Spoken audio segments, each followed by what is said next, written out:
প্রচণ্ড তাপদাহে পুড়ছে বাংলাদেশ।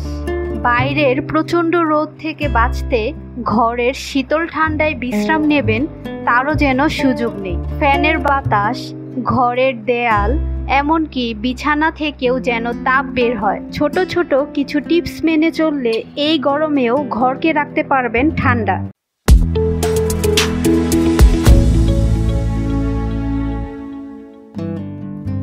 দিনের বেলায় যে জানালা দিয়ে সূর্যের তাপ ভেতরে ঢুকে সেটি বন্ধ রাখুন। ভারী মোটা কাপড়ের পর্দা টেনে দিন। পর্দা পাতলা হলে বিছানার চাদর বা ভারী কোনো কাপড় দিয়ে রাখতে পারেন। ঘরের দরজা ও অন্য যে পাশের জানালা দিয়ে সূর্যের আলো আসবে না সেগুলো খোলা রাখুন। এতে করে ঘরের গুমোট ভাব কমবে। দিনের বেলায় বাইরের এবং ছাদের গরমের জন্য সিলিং ফ্যানের বাতাসও গরম হয়ে যায়। তাই আপনার বাসায় যদি টেবিল ফ্যান থাকে তাহলে এই সমস্যার থেকে মুক্তি পেতে পারেন। এ সময় টেবিল ফ্যানের সামনে এক বাটি বরফ রাখুন। কিছুক্ষণের মধ্যে ঘর ঠান্ডা হয়ে যাবে। বিছানায় সাদা বা হালকা রঙের সুতির চাদর ব্যবহার করুন। গাঢ় রঙের বিছানার চাদর তাপ শোষণ করে রাখে, তাই বিছানায় শুলে অনেক বেশি গরম লাগে।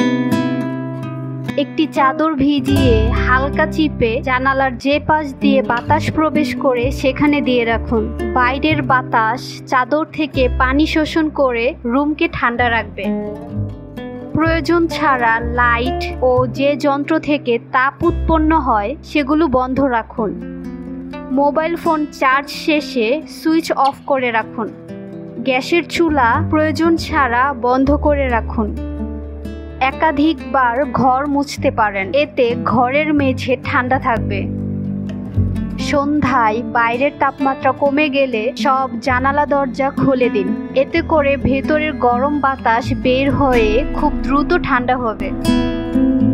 ঘরের দেয়াল যদি হালকা রঙের হয় তাহলে গরম কম লাগবে, কারণ গাঢ় রঙের দেয়াল আলো শোষিত করে এবং ঘরের তাপমাত্রা বৃদ্ধি করে। ছোট ছোট ইনডোর প্ল্যান্ট ঘরের তাপমাত্রা কমাতে সাহায্য করে। গাছ ঘরের ভেতরে জমা হওয়া কার্বন ডাই অক্সাইড শুষে নেয়, তাই চাপা গরমটা আর থাকে না।